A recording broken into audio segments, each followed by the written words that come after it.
Chers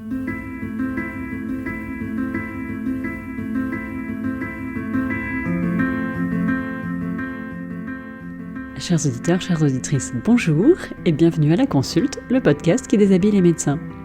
Si je devais résumer l'épisode du jour avec Nawel, je n'utiliserai qu'un seul mot, engagement. Incontestablement, Nawel est une personne engagée. Engagée pour ses pairs, via ses actions syndicales pour l'ISNI et ses missions d'enseignement et d'encadrement des étudiants en tant que chef de clinique. Engagée pour sa super spécialité au sein de l'AJMER ou par ses activités de recherche. Engagée, bien sûr, pour ses patients, et engagée aussi parce qu'elle est un modèle de femme qui assume son ambition. Je vous laisse en compagnie de Nawel. Bonne écoute. Bonjour Nawel. Bonjour Anise. Bienvenue à La Consulte. Alors, je suis très très contente d'avoir un deuxième médecin MPR sur mon podcast, meilleure spécialité de tous les temps. Pour commencer, est-ce que tu pourrais te présenter de la façon dont tu le souhaites, s'il te plaît ? Écoute, avec grand plaisir. Donc, je m'appelle Nawel. Comme tu l'as dit tout à l'heure, je suis médecin en médecine physique et de réadaptation, plus précisément chef de clinique au centre hospitalo-universitaire de Dijon. Et écoute, j'ai 30 ans, bientôt même 31. Et sinon, je suis en termes de médecine physique et de réadaptation, je suis plutôt orientée sur la MPR neurologique, un petit peu spécialisée sur tout ce qui est maladie neuromusculaire de l'enfant et de l'adulte, et je suis un petit peu d'MPR neuro tout venant aussi. Et comme autre fonction que j'ai, je suis présidente de l'association des jeunes en médecine physique et de réadaptation, qu'on appelle la JMER, et j'ai une casquette aussi de bénévole en tant que consultante recherche à l'intersyndicale nationale des internes. Donc voilà un petit peu toutes les petites activités que je fais dans ma vie hors autre hobby, quoi. Eh ben, il y a plein de choses dont on va pouvoir discuter. Et je te propose de commencer par l'engagement associatif. Comment es-tu tombée dans la marmite ? Alors, je suis tombée un petit peu tard par rapport à des personnes qui sont engagées sur le plan associatif ou syndical. Ça a commencé quand j'étais externe. Je faisais des missions très temporaires. Donc, j'avais participé par exemple au Ruban Rouge, donc un petit peu l'équivalent du SIDAction. Et j'avais participé aussi à l'hôpital des enfants, donc ce qu'on appelait un petit peu nous l'hôpital des nounours, où en fait on soignait des nounours, enfin les nounours d'enfants malades. Et en fait par la suite, donc j'ai découvert un petit peu le milieu syndical et associatif pendant mon internat. J'ai commencé en fait dans le syndicat de ma ville d'internat qui est Besançon. Et en fait, pourquoi est-ce que je me suis mis dedans et pourquoi est-ce que je suis tombée dans la marmite ? C'est parce qu'en fait, je me suis rendu compte que je connaissais très peu de choses sur l'internat et que j'avais du mal à trouver les informations. Et au final, on est quand même, je trouve ça c'est un adage que j'ai pas mal, c'est qu'on est assez bien servi et surtout par soi-même, surtout dans ces questions-là qui sont complexes, et que je connaissais plusieurs personnes qui avaient des difficultés, soit par rapport à leur maquette, des choses en rapport à l'internat, et je m'étais dit que ça pouvait être pas mal de faire partir d'un syndicat pour tenter de trouver des solutions et faire vivre aussi un petit peu l'association, tout ce qui était événements aussi festifs, de cohésion. Je trouvais ça sympa. Donc de fil en aiguille, j'ai un petit peu progressé dans le syndicat de ville. J'ai commencé par un poste de vice-présidente et 2 ans après, j'ai été présidente de mon syndicat de ville.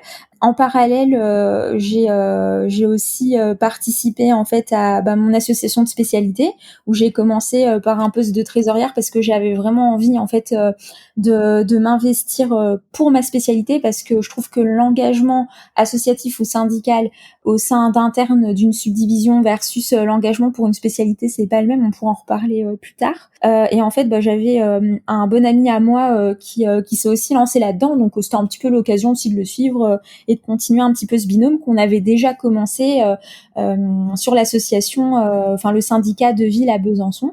Et cette année, je suis devenue la présidente de cette association de spécialité. On fait énormément de choses pour tenter de valoriser notre spécialité et de représenter au mieux nos adhérents. Et l'an passé, en fait, j'ai décidé de sauter un cap, on va dire ça comme ça, et de m'engager à un niveau national, au niveau des syndicats, donc au niveau de l'intersyndicale nationale des internes, où en fait j'avais un poste mixte de vice-présidente enseignement recherche supérieure. enseignement supérieur et de recherche, pardon, et un poste de première vice-présidente. Et durant ce poste-là, j'ai appris énormément de choses en termes de structuration de charges importantes de travail, en termes d'organisation, en termes de management, en termes de stratégie de travail d'équipe. C'est des choses qui m'ont servi, par exemple cette année, dans le travail qu'on fait tous ensemble avec le bureau au niveau de la JMER, mais aussi dans mon travail même professionnel médical. Là, je le vois bien en tant qu'assistante des hôpitaux. Et voilà comment je suis tombée là-dedans progressivement dans différents types de structures, avec des objectifs toujours un peu différents, soit pour voilà valoriser avec d'autres de mes collègues la spécialité avec un peu un regard jeune adressé à des externes, à des futurs internes ou à d'autres collègues d'autres spécialités, ou vraiment pour le côté un peu syndical de représentation et de défense des internes. Alors évidemment, tu as piqué ma curiosité quand tu as dit que pour toi, il y avait une vraie différence entre être interne et dans une subdivision locale et travailler au niveau de la ville, et enfin de la ville, de la région d'internat plutôt, et travailler pour ta spécialité. Exactement. Tu peux m'en dire plus ?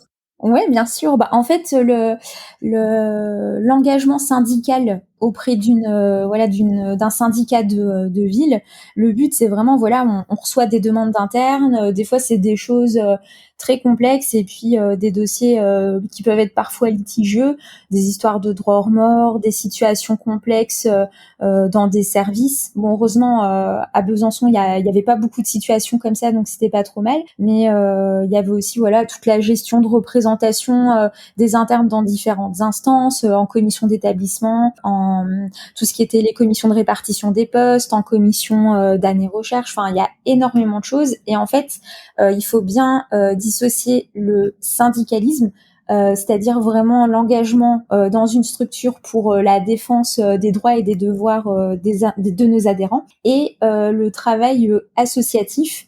C'est deux choses qui sont différentes. Un syndicat et une association n'ont pas les mêmes statuts, n'ont pas les mêmes objectifs. Et dans une association, il y a toujours un objectif non syndical. Et c'est vrai que dans une association de spécialité, le but c'est pas d'aller défendre des dossiers d'internes d'NPR quand il y a des litiges. Alors certes, des fois, on peut les aider, les écouter, tenter de voir avec nos structures, nos instances seniors si il y a des solutions, etc. À la JMER, on n'a jamais eu de soucis comme ça, parce qu'on est dans une spécialité qui est vraiment, je trouve, saine et très bienveillante. Mais c'est vrai que le but dans l'association de spécialité dans laquelle je suis, c'est vraiment de tenter de faire rayonner au mieux, comme tu l'as dit, la plus belle des spécialités, parce que c'est une spécialité qui est un petit peu méconnue du grand public et de certains médecins, que ce soit des internes ou des praticiens, et même de certains externes. Et que le rôle d'une association de spécialité, c'est la découverte et la promotion de la spécialité, et représenter au mieux nos internes auprès des instances seniors, et de développer différents projets pour améliorer leur quotidien au sein de la spécialité, faire des événements de promotion, organiser des journées par exemple pour les jeunes internes au sein des congrès nationaux en collaboration avec nos instances.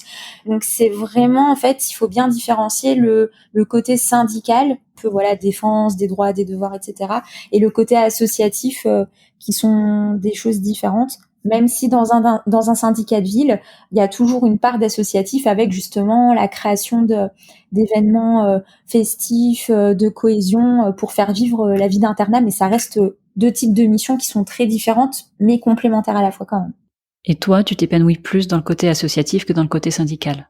Alors non, en fait moi j'aime bien les deux.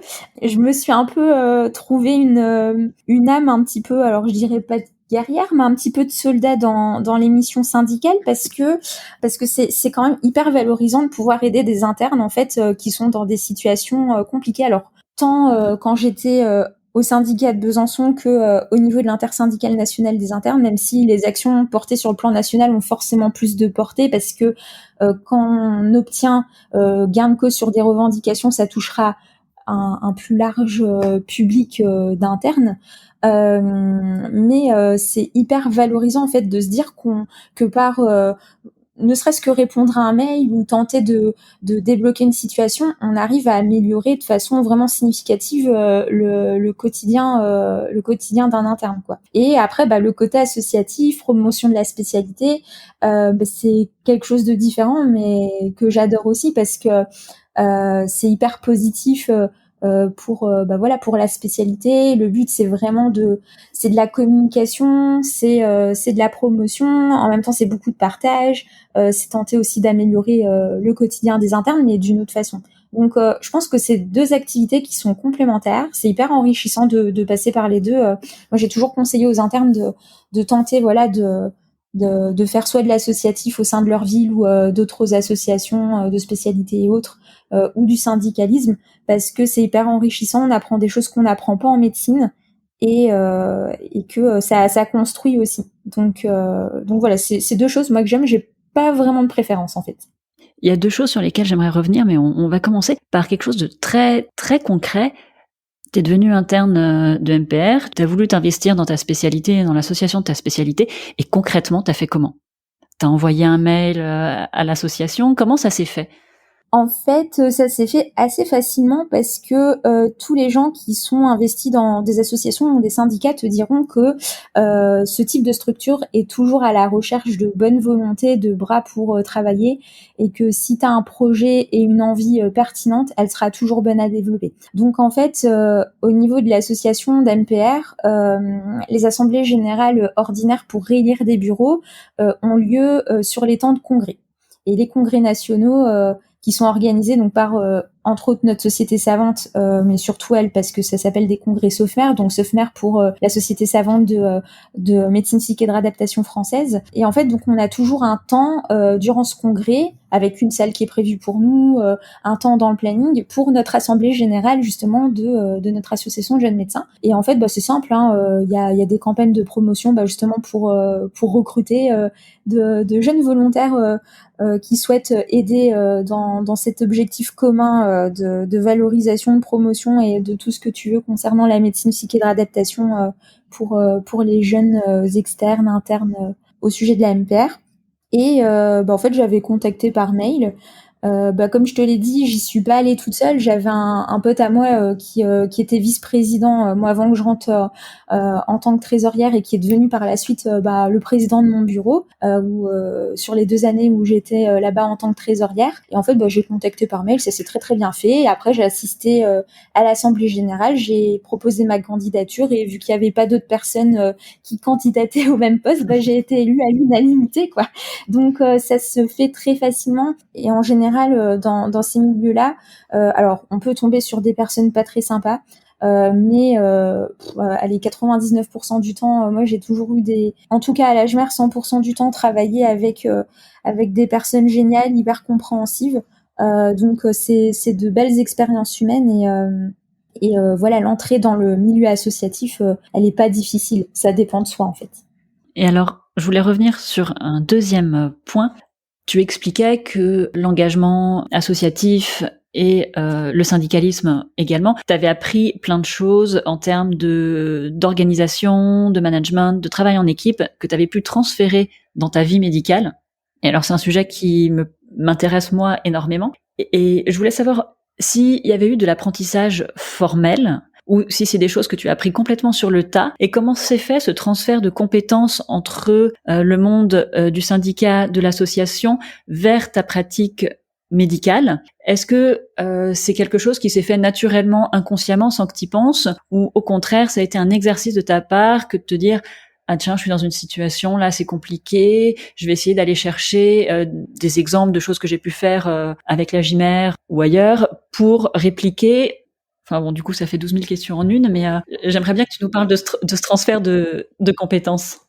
Oui, j'ai à peu près synthétisé. Alors, du coup, tant les choses que j'ai appris côté associatif, que ce soit à la part associative quand j'étais dans mon syndicat association de ville, que ce soit à l'AJMER ou que ce soit dans des engagements plus syndicaux et franchement syndicaux comme l'intersyndicale nationale des internes, j'ai appris vraiment des deux. Alors j'ai appris dans deux domaines on va dire différents. Alors ça va paraître très bizarre ce que je vais dire, mais ça m'a servi tant sur le côté on va dire vraiment médicale. Alors pas dans la prise en charge des patients, quoique par exemple dans, on va dire, ce qu'on appelle la relation médecin-patient, la façon de parler, d'écouter, de certaines actions, de communication, on va dire ça comme ça entre guillemets, parce que c'est pas de la communication, c'est vraiment de la relation entre un médecin et puis la personne qui vient nous voir en consultation. Il y a des choses en fait que l'écoute par exemple. C'est des choses que je pense que j'ai développé encore plus. C'est sur ces expériences-là que par exemple lors des cours où on me disait ce trépied, relation médecin-patient, l'écoute, l'empathie, tout ce que tu veux. Certes, il y a eu aussi toute la pratique en stage, etc. Mais il y a des qualités, je pense, relationnelles qui se sont développées dans ce champ d'activité-là. Ensuite, sur le côté médical, je dirais que c'est plus, par exemple, sur comment entre guillemets se promouvoir. Alors, c'est pas tout à fait le mot que je voulais utiliser, mais là, j'ai pas d'autres mots qui me viennent à l'esprit. Mais par exemple, ne serait-ce que faire un CV ou faire une lettre de motivation. Quand on se présente à des postes comme ça, de trésorier, de vice-président, de président, de tout ce que tu veux, t'as un CV que tu dois faire, une lettre de motivation, une profession de foi. Et en fait, en médecine, c'est des choses qu'on nous apprend pas. Et quand tu as envie de t'investir dans ces choses-là, c'est un petit peu comme le marché de l'emploi. Donc j'ai appris à développer le côté un peu éloquent, l'écriture, tout ce que tu veux. Et ça, c'est des choses que j'ai développées dans les associations ou dans les syndicats. Ensuite, quand tu as envie, par exemple, de créer un projet de service, quand tu as une activité que tu as envie de développer, par exemple, moi, cette année, avec l'équipe, on a développé une hospitalisation de jour sur l'activité neuromusculaire en médecine psychique de réadaptation qui existait déjà. J'ai dû la présenter par exemple à des journées de maladies neuromusculaires nationales. Comment tu construis ton projet avec différentes personnes d'une équipe avec différentes fonctions professionnelles qui ont toutes leur place et importance à apporter dans ce projet, les objectifs, le cadre vraiment de ce projet-là, les personnes que tu cibles par ton projet de soins. En fait, ça, c'est des choses que tu peux un petit peu mettre en parallèle avec des projets syndicaux, associatifs, en termes de demandes, en termes de besoins, de rationnel, tout ce que tu veux. Alors tout ça c'est pareil, c'est des choses qu'on n'apprend pas aussi, parce que notre formation, elle est très basée sur le savoir médical, l'evidence-based medicine, la sémiologie, la thérapeutique, tout ce que tu veux. Et toutes ces choses-là, c'est des choses qu'on nous apprend pas. Et ça, c'est des choses que je trouve avoir développées par l'engagement associatif et syndical. Et ensuite, alors une autre chose, c'est, et ça je pense que ça pourrait faire un peu grincer des dents, mais c'est sur le raisonnement scientifique. Pourquoi ? Parce qu'en fait, quand on veut défendre une opinion, ou un projet, ou une revendication, ou une enquête, parce qu'on fait des enquêtes aussi dans les milieux associatifs et syndicats, en fait il y a un rationnel, et ce rationnel là il est basé sur par exemple des choses que tu as pu retrouver en termes de couverture médiatique, des études précédentes dans la littérature, tu fais ce fameux raisonnement à l'entonnoir où tu pars d'une idée générale et plus tu avances et plus ton raisonnement va se rétrécir sur un objectif, sur une demande, il faut que tu la justifies, etc. Et ça, c'est des choses aussi, qu'on peut retrouver en recherche médicale, le fait de construire des rationnels, l'écriture rapide, parce que quand on fait de la recherche, il faut savoir écrire des articles rapidement.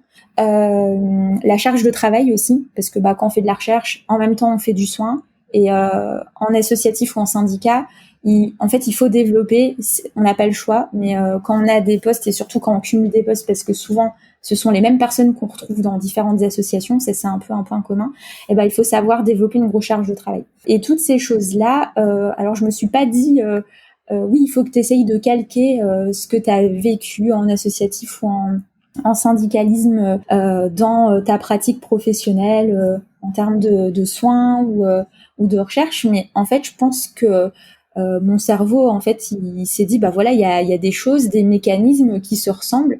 Et en fait, c'est mon tuteur de Master 2 qui me disait ça. On devient bon dans un élément quand on le répète. Et en fait, c'est ça, hein, quand on fait des choses, des tâches, même si l'objectif n'est pas toujours le même, en fait, on s'améliore progressivement, on gagne en temps, et c'est comme ça qu'on arrive à faire plusieurs choses.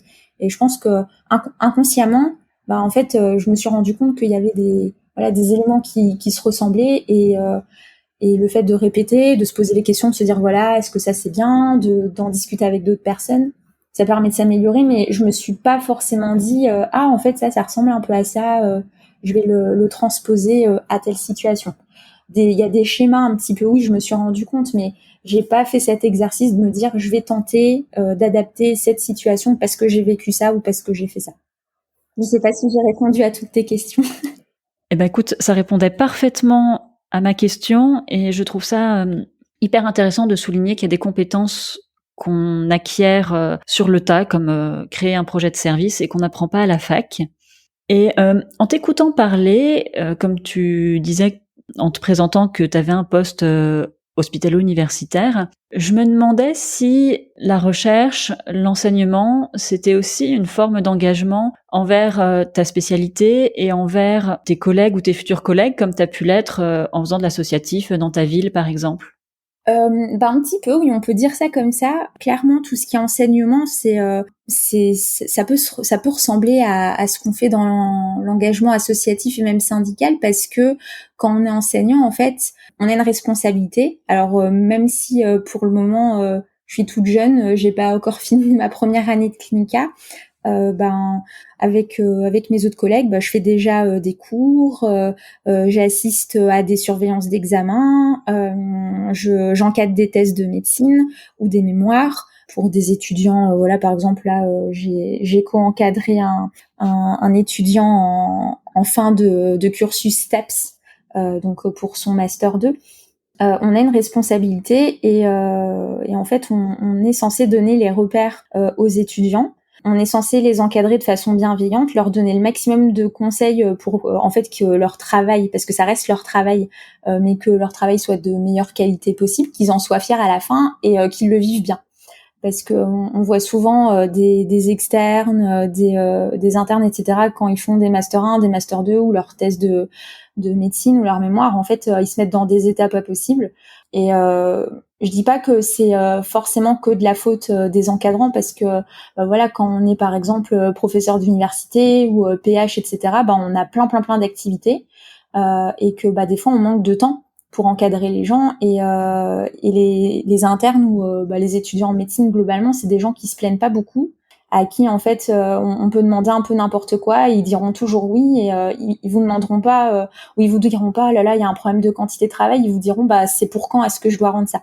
Donc en fait c'est vraiment, je trouve, aux enseignants de jauger au mieux qu'est-ce qu'il faut donner à l'étudiant, pour quand, dans des délais raisonnables et faisables, et encadrer avec bienveillance. C'est la même chose dans les cours. Le but c'est d'être le plus pédagogue. C'est pas facile, hein, c'est quelque chose qui est pas inné.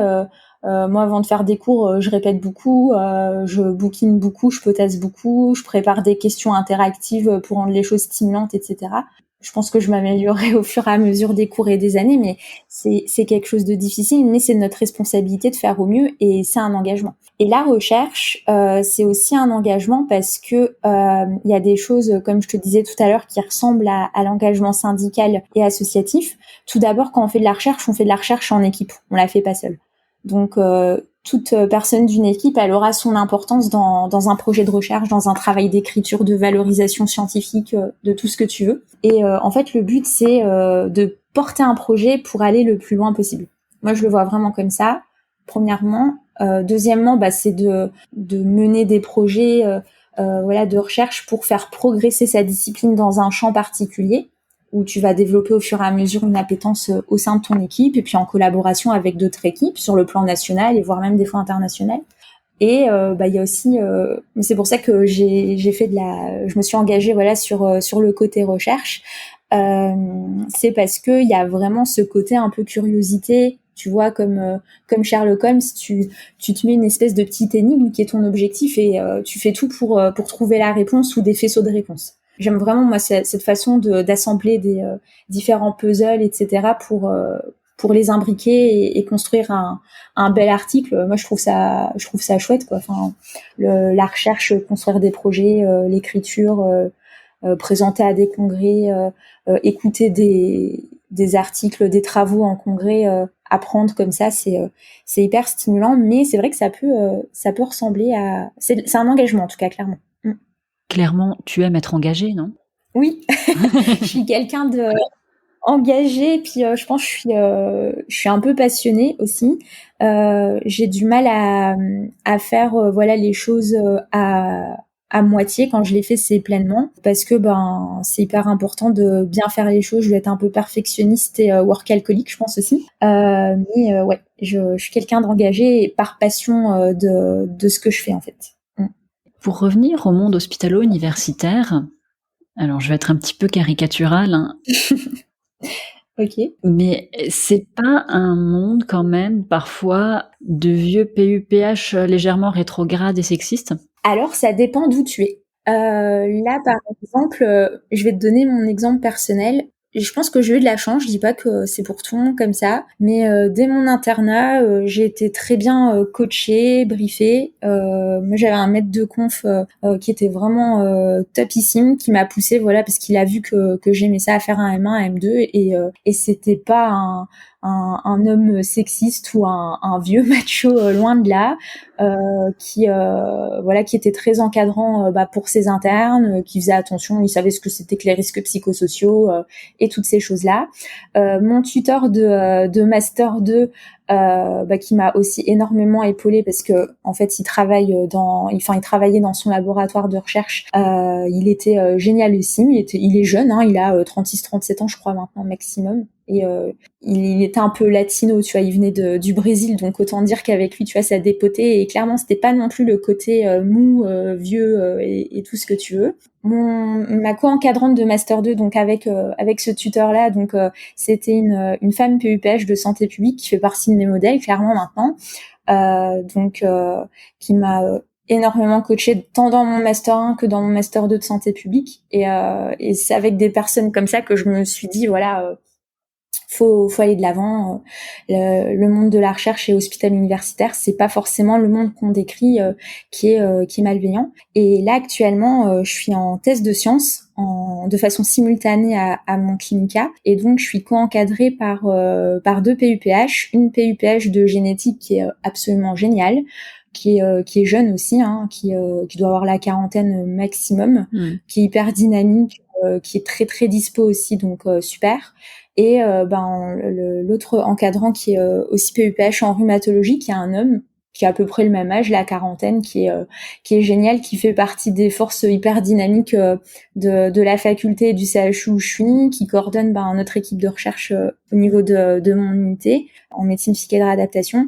Et au final, j'ai été entourée encore maintenant et puis à l'époque par des personnes qu'on peut pas qualifier de misogynes ou de méchantes ou de malveillantes. Je sais que ce type de personnes existe, mais à côté de ça, il existe de plus en plus de personnes comme celles que je viens de décrire, qui ont qu'une envie, c'est encadrer des étudiants en thèse ou en master 2, comme tu veux, comme je l'ai été ou comme je le suis, pour en quelque sorte continuer de faire perdurer le réservoir, on va dire comme ça, de jeunes médecins chercheurs, parce que c'est des personnes qui sont hyper passionnées par ce qu'elles font, et elles auraient qu'un regret, c'est qu'à un moment donné il y ait plus de bras pour faire tout ce super travail, et qui savent, qui ont dû endurer des choses pas simples. Moi, on m'a déjà expliqué des choses horribles, qui n'ont pas été faciles, d'anciennes générations, et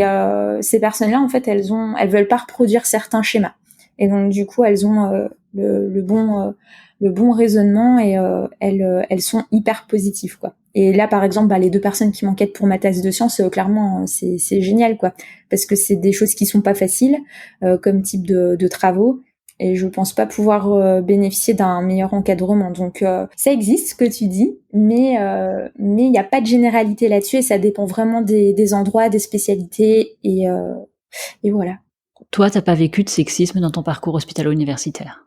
Pas dans mon parcours hospitalo-universitaire, non. J'ai vécu dans d'autres situations. Après, j'ai déjà eu des remarques, pas des personnes dont j'ai parlé, mais d'autres personnes pendant mon internat, notamment des chefs autres. Quand, par exemple, j'ai expliqué que je voulais faire une thèse de sciences assez rapidement après mon master 2 parce que j'avais pas envie de perdre de temps et puis que c'était quelque chose qui me bottait bien de continuer à développer ce que j'avais appris, j'ai déjà eu des remarques du style tes enfants, tu vas les faire quand t'as pas un copain ou un mari dont il faut t'occuper, la maison elle va pas se laver toute seule. C'est des trucs qui sont dits sur le ton de l'humour, mais moi j'aime pas ce genre de remarques et souvent, en général, je recadre vite. Je laisse pas trop la place ça peut arriver, tu vois, des petites blagues comme ça, quand t'es vraiment en confiance avec des gens. Ça c'est de la blague, tu vois, et ça me choque pas trop. Mais par contre, quand c'est dit sur un ton limite, j'avoue que j'arrête vite en disant je pense pas être différent d'un homme, donc en fait si j'ai envie de faire ça, c'est parce que je le veux et le reste je le ferai passer au moment où j'ai envie, quoi. Mais c'est déjà arrivé, oui, bien sûr. Et toi, ta stratégie dans ces situations-là, c'est de recadrer rapidement, tu laisses pas passer? Je laisse pas passer. Après, j'ai quand même un peu d'humour, donc quand c'est pas trop insultant ou quand c'est pas lourdingue, c'est-à-dire que si c'est juste une petite remarque comme ça, je laisse passer. Puis ça dépend aussi de la personne qui me l'a dit, hein. Je vais quand même pas mentir. Mais globalement, voilà, quand j'ai déjà eu des internes qui m'ont dit des choses comme ça, c'est souvent des hommes. Ça a pu être des femmes aussi. Parce qu'il faut pas croire que les propos sexistes ne viennent que des hommes. Les femmes aussi, entre elles peuvent être méchantes. Et quand je vois que c'est trop méchant, ça se voit assez vite, le regard, la tonalité, les gestes, l'expression, toutes les expressions. Là, ouais, je laisse pas trop la place au développement. Mais je casse pas non plus, parce que le but... en fait, j'ai peur aussi des fois de mal interpréter, donc j'ai pas forcément envie de blesser. C'est délicat des fois. Mais je recadre, ouais, parce que en fait c'est pas parce que je suis une femme d'un certain âge que là voilà à 30 ans je suis censée avoir 2 enfants et puis un prêt d'une maison de 200 mètres carrés ou je sais pas quoi. En fait on fait ce qu'on veut de notre vie, donc je laisse pas trop la place au gros dérapage en tout cas. Est-ce que tu dis de toi-même que tu es féministe? Alors nouveau féminisme peut-être, pourquoi pas.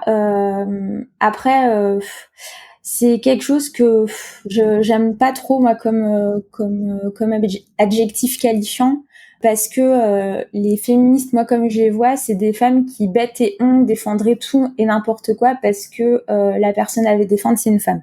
Je suis pour moi l'égalité, la parité entre hommes et femmes ou femmes et hommes, comme tu veux. Mais après voilà, je suis girl power, on peut le dire comme ça, mais peut-être pas féministe.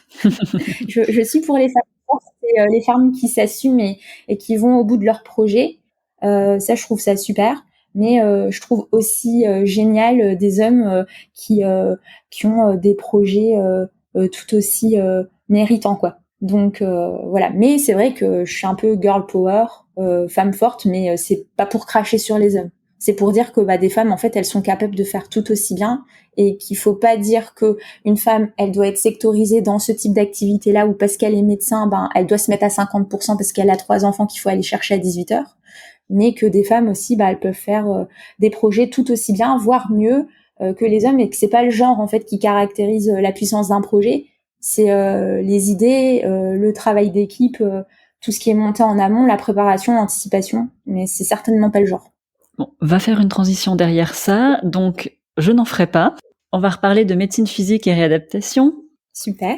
La même question que tout à l'heure, comment tu es tombée dans la marmite? Parce que tu le disais toi-même, c'est pas une spécialité qui est très connue. Et donc comment toi tu as fait connaissance avec cette spécialité?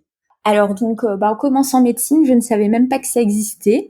je vais pas mentir non plus là-dessus, mais comme la moitié des spécialités, globalement. Et en fait, j'ai connu la médecine physique et de réadaptation quand je suis passée en stage de chirurgie orthopédie pédiatrique. Et en fait, j'avais assisté à différents types de consultations où ces médecins pouvaient intervenir, et notamment les consultations pluridisciplinaires neuromusculaires. Et en fait, donc, il y avait un patient qui avait une myopathie du chêne qui devait être pris en charge pour une chirurgie de scoliose. Donc en fait ce patient-là, il est un peu passé par le viseur, on va dire l'œil expert de pas mal de personnes, pédiatres, chirurgien pédiatrique, MPR, kinésithérapeute, enfin il y a eu des bilans dans tous les sens et c'est vrai que c'est des consultations qui sont hyper intéressantes et en fait je me suis dit ça pourrait être intéressant de suivre ces consultations et puis de voir un petit peu justement cette spécialité que je connais pas, puis de voir avec d'autres patients, etc. Et en fait ce que j'ai beaucoup aimé, c'est que pendant les consultations pluridisciplinaires où il y a plusieurs spécialistes dans la salle, c'est ceux qui sont les plus cliniques, qui vont poser le plus de questions. Alors je dis pas que le chirurgien pose pas de questions, hein. J'ai pas dit ça. Je dis pas non plus que le pédiatre pose pas de questions, mais la façon de faire l'examen, l'interrogatoire, l'examen physique, c'est hyper riche en fait en MPR. Et dans certains cas, la médecine psycho-réadaptation, c'est une spécialité, notamment dans le champ des maladies neuromusculaires, qui permet de proposer des choses aux patients. Des thérapies physiques, des dispositifs pour tenter d'améliorer au mieux l'autonomie, la dépendance de ce type de personnes et leur vie au quotidien tout simplement. Et donc en fait c'est comme ça que j'ai découvert cette spécialité. J'ai passé ensuite les ECN. J'hésitais entre plusieurs spé, puis il y avait des spé que je voulais que j'avais pas, donc je m'étais dit c'est pas grave, c'est comme ça. Et pour faire le choix entre les spécialités que j'avais, j'ai fait un peu comme tous les néo-internes à l'époque, hein, donc j'ai contacté les référents, me suis un petit peu renseignée sur les spécialités sur les sites. Et pour la médecine psychique et de réadaptation, en fait, j'ai été mise en relation dans ma région avec un médecin qui faisait de la médecine physique et réadaptation orientée en pédiatrie. Et j'avais suivi un petit peu ses consultes, j'avais un peu discuté avec lui, et un autre médecin qui faisait un peu de pédia et qui était orienté aussi neurologie. Et je me suis dit, et pourquoi pas? Donc j'ai bien réfléchi, j'ai regardé sur différents sites, etc. Puis là en fait j'ai vu que c'était une spécialité qui était un peu en plein boom, tant sur la clinique, sur la recherche, avec des équipes qui étaient plutôt des équipes montantes. Donc je me suis dit allez, je vais sauter le pas et puis si jamais il y a les procédures de droit hors norme qui existent, mais j'étais vraiment partie dans une optique très très positive. Et au final, mon premier stage et puis les autres stages, j'ai trouvé ça génial et puis depuis, je suis hyper épanouie. Mais du coup, ouais, c'est vrai que c'est une spécialité que je connaissais pas avant de faire médecine, que j'ai connue très tard. Et comme tu l'as dit, c'est une spécialité qui est méconnue tant du grand public que des médecins, que de nos confrères. Je pense que c'est en train progressivement de s'améliorer ce côté-là. On est en train de rattraper un certain retard où déjà certains de nos prédécesseurs ont travaillé dur pour donner à la MPR sa vraie place. Et au fur et à mesure des années, ça va progresser. Et alors, au sein de cette spécialité, les maladies neuromusculaires, c'est venu comment ? Alors, tu veux dire pourquoi est-ce que j'ai eu envie de m'occuper de ces pathologies-là ou oui. Quelle est la place un petit peu oui. Alors, comme je l'ai dit, avec la découverte pendant l'externat, en fait, c'est des pathologies moi qui ont beaucoup attisé ma curiosité parce que ce sont des maladies rares. Ce sont des maladies où en fait il y a quasiment pas de traitement curatif ou de traitement de fond. Il y en a quelques-unes où il y a des choses qui existent, mais ça se compte même pas sur les doigts d'une main. Et puis il y a énormément de traitements là qui sont au stade d'essai thérapeutique. Donc voilà, c'est vrai que ce sont des personnes qui ont des pathologies qui sont très lourdes et qui sont souvent désarmés face à leur pathologie et leurs proches aussi. Ce sont des maladies qui sont très très complexes. Moi, celle qui m'intéresse le plus, c'est celle avec la valence génétique, parce qu'en fait, ce sont des maladies très fourbes. Une même mutation, elle peut donner un phénotype clinique différent d'une personne à une autre. Une même maladie, en fait, quand tu la vois cliniquement, enfin un phénotype clinique, en fait, ça peut être des maladies différentes. Enfin, il y a beaucoup de diagnostics différentiels.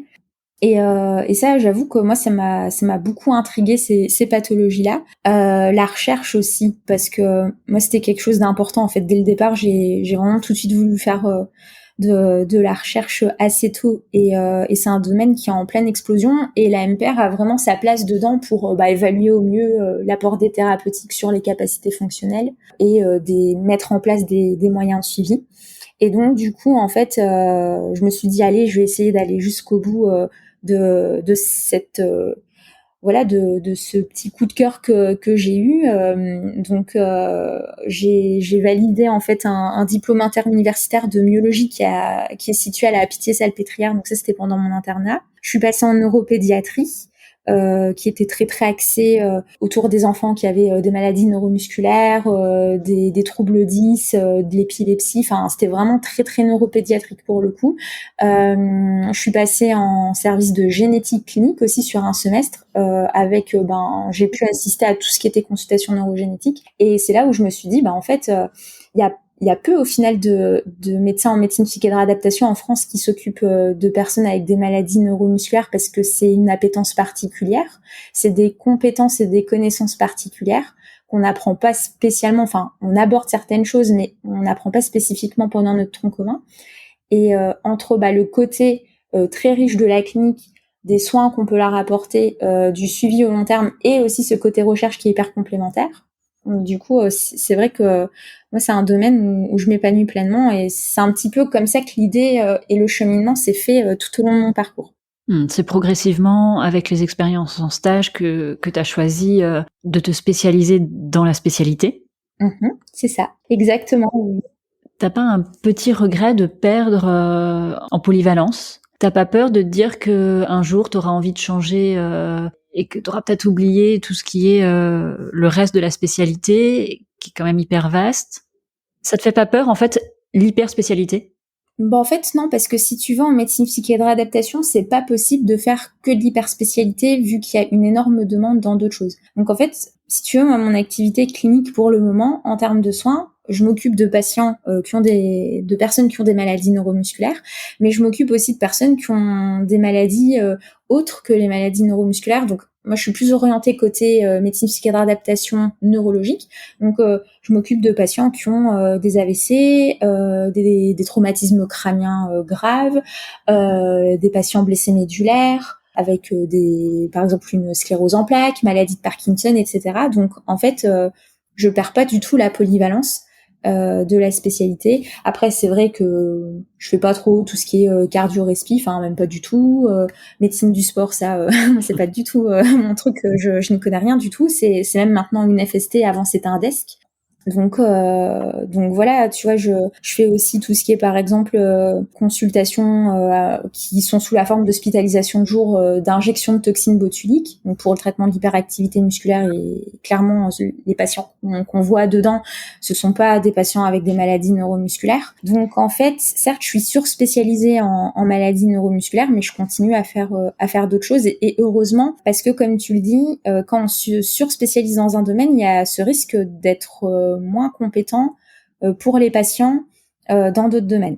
Par contre, ce qu'offre la chance de la spécialité qu'est la médecine physique et de réadaptation, c'est qu'en fait, si un jour dans ma carrière, j'ai envie de faire, je sais pas moi, le DU d'appareillage pour me surspécialiser dans l'appareillage des amputés, ou que j'ai envie de faire le DU de neuro-uro pour faire des explorations à type de bilan aérodynamique chez des patients avec des troubles neuro-urologiques ou ces choses-là.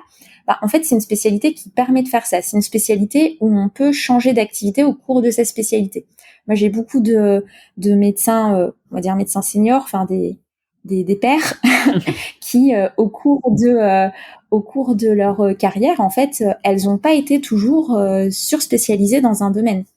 Donc en fait en médecine physique et de réadaptation, on a tous un tronc commun de polyvalence qui est dû grâce à notre expertise clinique, la connaissance de l'étude d'une pathologie par les déficiences, les limitations d'activité, les restrictions de participation, le raisonnement qu'il y a autour de toutes ces situations, une grosse connaissance d'anatomie fonctionnelle et de physiopathologie. Et après, c'est à toi de te dire si tu as envie de te surspécialiser dans telle ou telle chose, mais le tronc commun, globalement, tu l'utilises un peu tous les jours et tu le perds pas. Et ensuite, il y a l'autre part qui est le côté un peu... Enfin, j'aime pas dire ça. Souvent, il y en a qui disent médecin généraliste, mais moi, j'aime pas dire ça parce que pour moi, la médecine générale, c'est une spécialité qui est à part, comme toutes les autres spécialités. Mais ce côté, voilà, où tu es censé savoir traiter une infection urinaire, parce que moi, ça m'arrive des patients avec des maladies neuromusculaires qui arrivent pas à joindre leur médecin traitant, et puis la seule personne qu'ils arrivent à joindre, c'est moi, et du coup, je dois tout gérer. Une rupture de coiffe de rotateur. Il y a pas longtemps, j'ai une rupture de kyste popité qui a failli finir en catastrophe. Donc pareil, parce que c'était un peu compliqué l'été de joindre le médecin traitant. Il y a les remplaçants. Ce sont des médecins qui ont plein de patients. Donc voilà, ça peut arriver. Et du coup, on doit garder une polyvalence en termes de soins médicaux, parce qu'on a appris pendant notre externat, pendant l'internat, quand on passe dans plusieurs services, la polyvalence de la spécialité, et après on se greffe des surspécialités. Mais ce qu'il faut que tu saches, puis les personnes qui nous écoutent, c'est que en MPR, on peut changer au cours de son cursus de spécialité. Il faut juste que ce soit bien décidé avec les équipes avec qui on travaille, et que ce soit dans le cadre d'un projet bien anticipé et réfléchi en termes de soins, quoi. J'ai envie de te poser une question qui n'a rien à voir, ou qui a tout à voir avec ton parcours, j'en sais rien en fait. C'est une question que j'aime bien poser sur le podcast. Est-ce que dans ta carrière, dans ton parcours, il y a un moment particulièrement difficile, un échec ou une erreur, quelque chose que tu as réussi à surmonter et qui t'a appris quelque chose, qui t'a fait grandir? Alors, erreur, on en fait tous des erreurs, mais pas au point de se remettre complètement en question. Enfin, si, de se remettre un peu en question, mais pas ça. Mais par contre, événement difficile, oui. Sans rentrer trop dans les détails, mais quand on s'expose, en fait, parce que c'est une exposition, quand on fait un engagement syndical, de l'associatif, on peut être facilement la cible de personnes malveillantes qui voient d'un mauvais œil, en fait, le fait qu'on veuille défendre des causes pour lesquelles ils sont pas forcément contre, parce que ça les arrange pas. Donc on est exposé, et moi c'est vrai que j'ai eu quelques situations difficiles dans ce cadre-là. Soit par exemple on a transformé mes paroles pour manipuler d'autres personnes, ou casser d'autres personnes même. Et c'est vrai qu'il y a une histoire comme ça qui était allée assez loin, où j'avais été convoquée par plusieurs autres personnes.